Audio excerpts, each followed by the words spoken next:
Hey everybody, Bill 1911 here. Hey, today we're going to take a look at the SKS rifle. It's a neat little gun. So this is our SKS. Now, to be completely honest, I have modified this. I wanted to be able to hunt with it. Now, the SKS, the round, the 7.62 by 39, is ballistically speaking very, very similar to the 30-30. Okay, the lever action, the Winchesters, and the Marlins, and all that. It's a good round.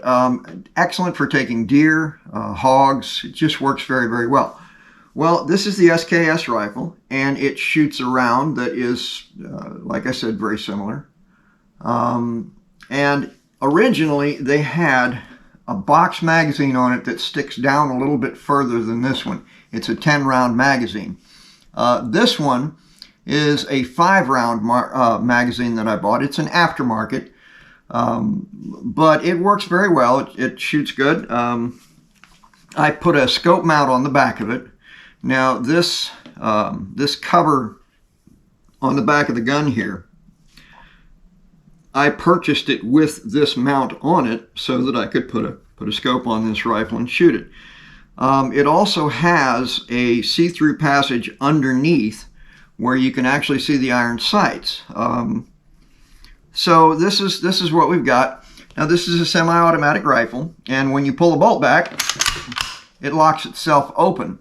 In order to close the bolt, okay, you have to pull the bolt back, press the magazine follower down a little bit, and then slowly release the bolt until it clears, and then it closes, okay?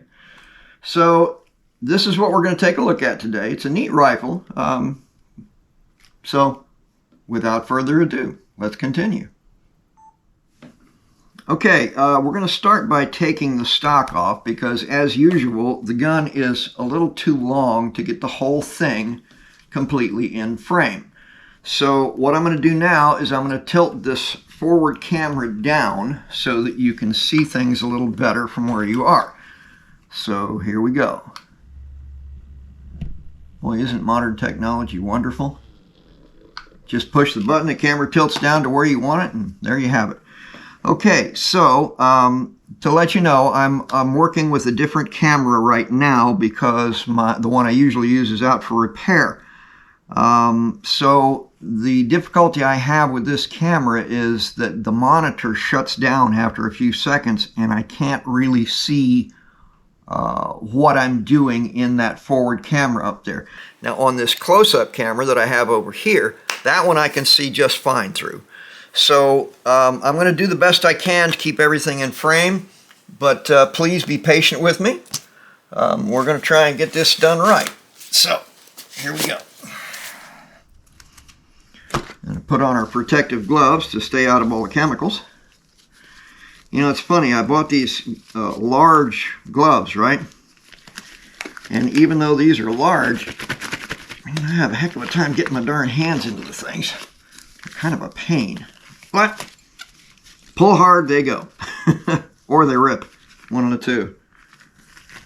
So the worst thing I've done so far putting these gloves on is I left my ring on my finger and I got it stuck in the darn glove. I had a heck of a time getting it back out. I had to rip the glove apart to get my ring out of it.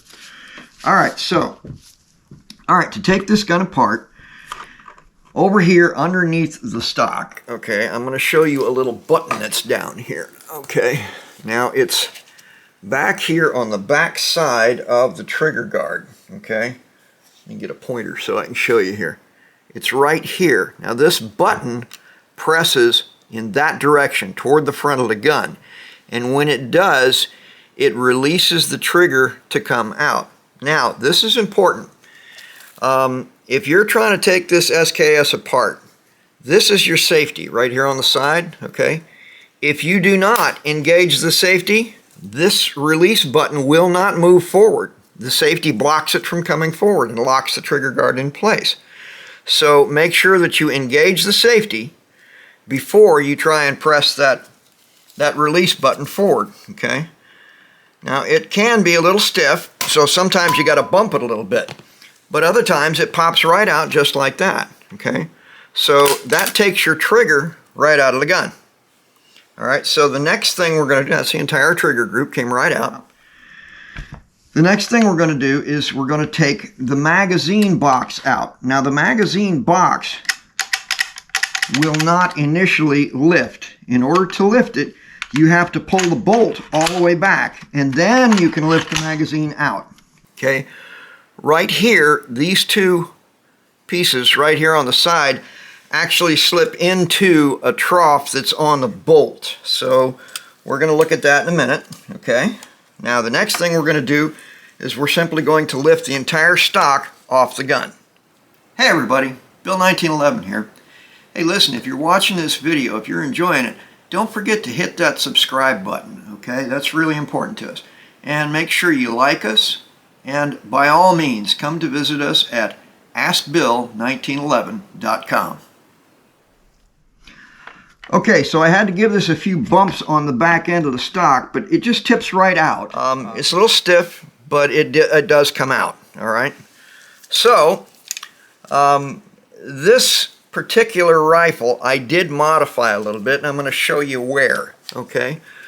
Right up here on the front, normally there's this little arm that sticks down, and that's actually the bayonet mount. Well, I cut it off, and I rounded it so it looks a little better. And I don't really need a bayonet on this thing for hunting deer, so I took that bayonet lug off. Now, I do have here a second SKS that I'm going to bring up just now and show you that lug that we're talking about that holds the bayonet. Okay, so that's right here, okay? It's got a little bolt that goes through it, and the bayonet mounts in here, and it swings open. It's a spike bayonet on these things. There is another part that when I got these two SKSs, neither one of them had it. It's a cleaning rod that slips right down through here and goes into the stock. It came with it, but I don't have it. So, in any case, this is a polymer stock that I got for this second SKS. Now, this second one has a black painted bolt. It's not near as pretty as the first one. I like this one real well for deer hunting. Again, I put the 5-round magazine in it so I could legally hunt with it. If you don't have that 5-round magazine in it, you can't legally hunt with this gun. So there are a couple of things that I'm going to show you that, that does make a difference on these guns. You're going to find serial numbers in different places on the gun. For example, NA6665. Well, when we roll this over on the bottom, you can see the NA666, and the 5 is hard to see, but it's right there. So this is the correct trigger guard that goes with this bolt, okay? And if you look on the side, right here, on the side of the gun, we also have the same number, the NA6665. Okay, so on the bolt, on the receiver, and even on the trigger guard, okay, we have serial numbers that match all this stuff up.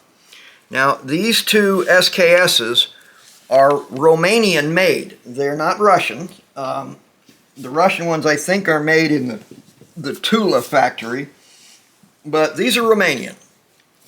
So, they're really good rifles. The big difference between these and the Chinese is that the barrels screw into the receivers on these, okay? They're on the Chinese ones, they're pushed in and they put pins through them to hold them in place. Well, I like the screw in a lot better. I just think it's a lot more stable. And you can imagine with all that banging around, sooner or later, with a battle rifle, they're going to get loose. So I prefer the screw in for civilian use like what I'm going to do with it. These guns were not designed to last forever. They were battle implements. They expected them to be captured. They expected them to get destroyed. They didn't expect them to have a long, long service life. So, and I'm talking about an individual rifle. But again, if you look right here, This is our serial number here, okay? And it does match the one that's on the trigger guard, okay? 6126 and 6126, and on the bolt, 6126, okay? So everything matches up on this, and now we're going to continue to take this thing apart. This gun is pretty darn simple to get apart, okay? So it's got a pin right back here in the back. This pin has to rotate until it's in a vertical position. Otherwise, you cannot extract it, okay? It will not come out, and I'm going to show you why in just a second. All right, so we're going to return to the pin, but right now you can see that cover came off, and now the entire bolt, this is your recoil spring, all of it will slide straight back, all right? Now, the bolt, okay, comes right out with the bolt carrier, okay? But if you get confused about it, if it falls on the floor, you go, uh-oh, how do I put it back together? It's pretty simple. You see these hooks, how they line up right here, okay? It really won't fit together any other way than the right way. So you can't really screw that up. So let me show you one more time. These hooks are right here, okay? And you can't put it in backwards, it just won't go together. So you can't really screw that up.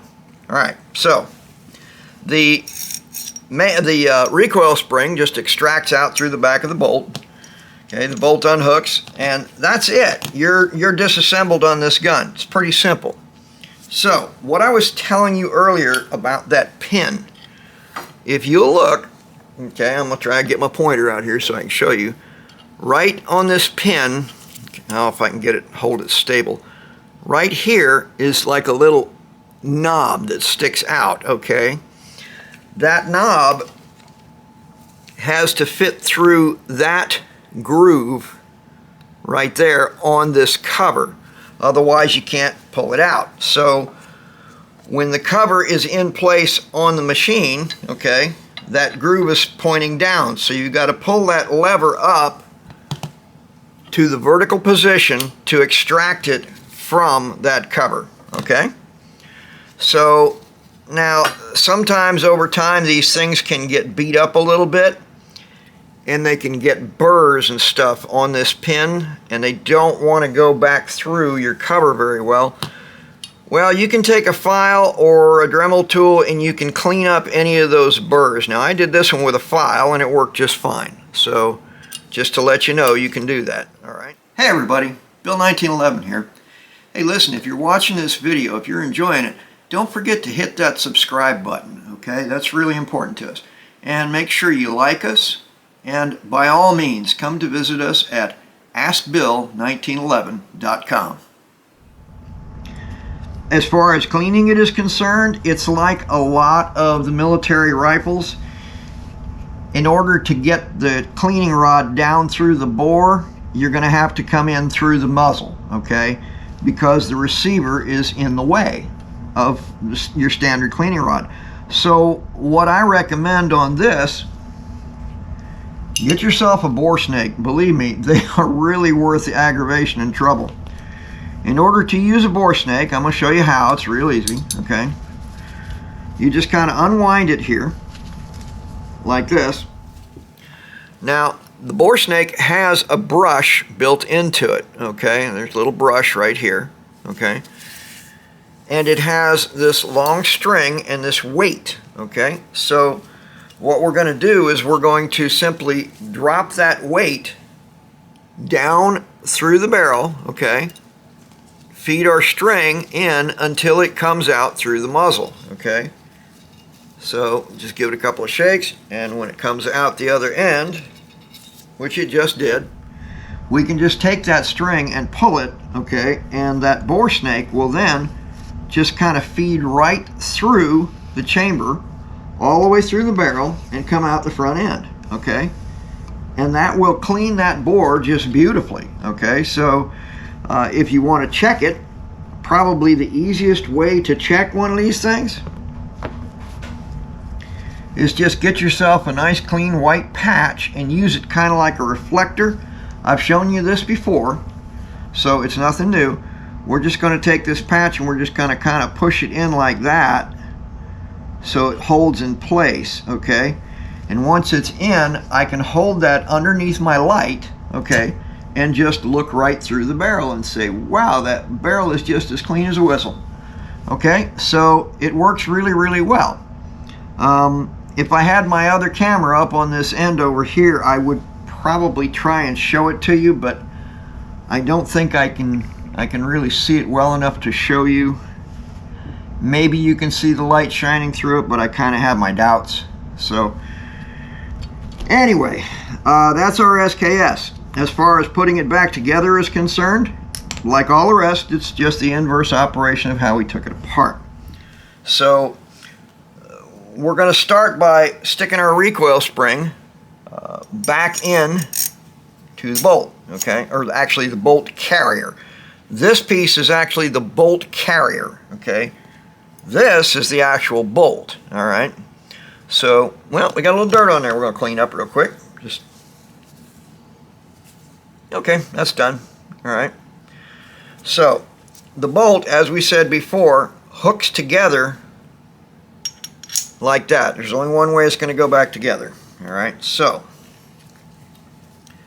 we're going to then slip it back into the receiver, and the whole thing just slides back forward into place. That's simple, okay? So I'm going to show you that one more time, okay? We just kind of grip the thing together, okay? Drop it into place, okay? And then just push the whole bolt back forward, and that's back together. From there, we're going to put that cover back on. Now, if you'll look, there's a hollow area in this cover right in here, okay? That's where that recoil spring is going to fit into, okay, and slide back into place. Now, make sure you pull your pin back out of the way, otherwise you can't get it back together. So you can manipulate this spring a little bit, like move it up and down if you need to, so that it'll fit into place the way you want it to. Okay, so it's no big deal. Oh, come on, get in there. I tell you it's no big deal, and then it's being a big deal. But we'll get it. Okay. Okay. Get in there, you stinker. Okay, that went into place. Now, you can push this forward just a little bit with your thumb to line it up, and then that pin goes through. Now, did you notice if it's not in that vertical position, it's not going to go back through. So once you get it vertical, it goes right back through into the gun. All right, and that's that. Now you've got that locked back together. So now we're going to slip the stock back on, same way as it came off. All right. Oh, there is one thing I wanted to show you, and that's a bolt that goes through this stock. This stabilizes the entire action in the stock and holds it real still.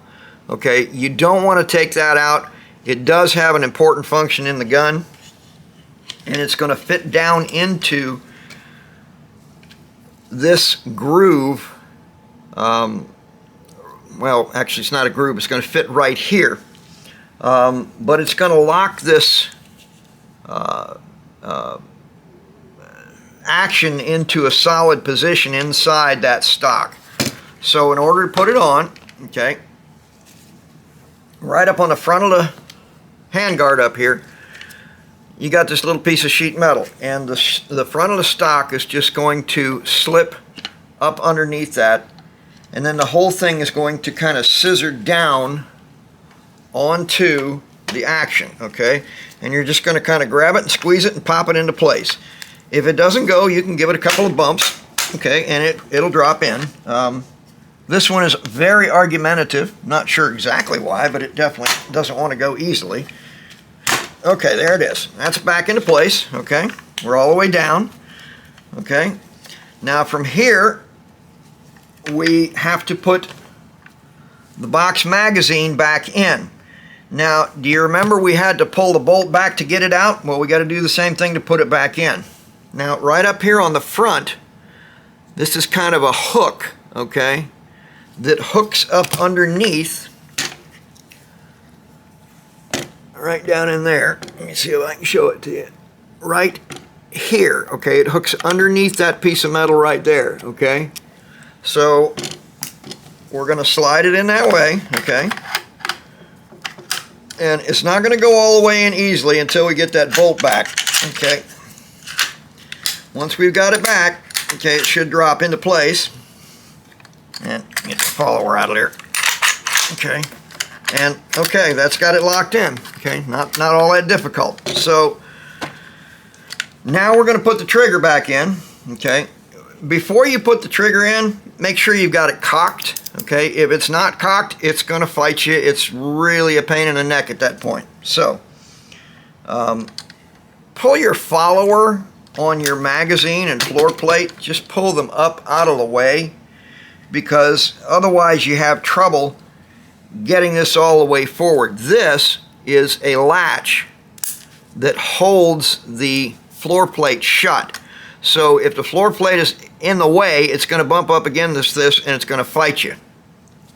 Now, right here on the front of this trigger, okay, this trigger group, there's this pin. Okay, now this pin, okay, hooks, all right, underneath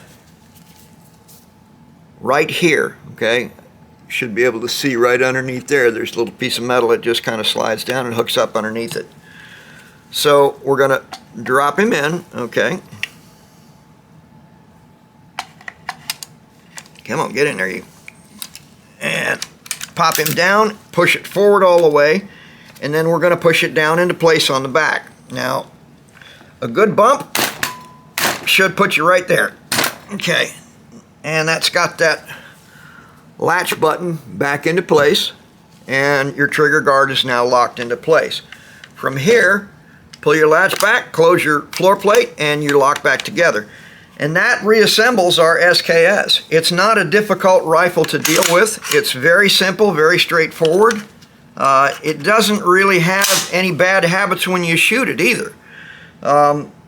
It doesn't kick like a horse, which is very nice.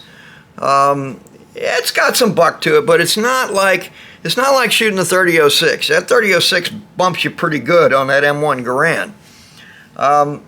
It's got good ballistics. It's about like a 30-30. So it's a really good rifle. And there you have it. That is our SKS. Okay. Safety is right here, which I showed you before. Okay.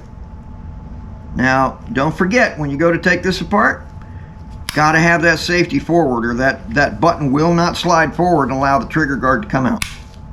Okay, so that's our SKS. And there she is.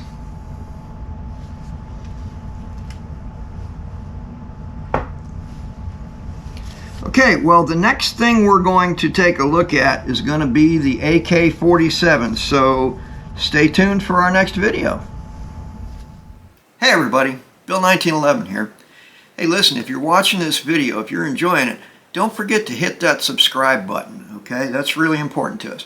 And make sure you like us, and by all means, come to visit us at askbill1911.com.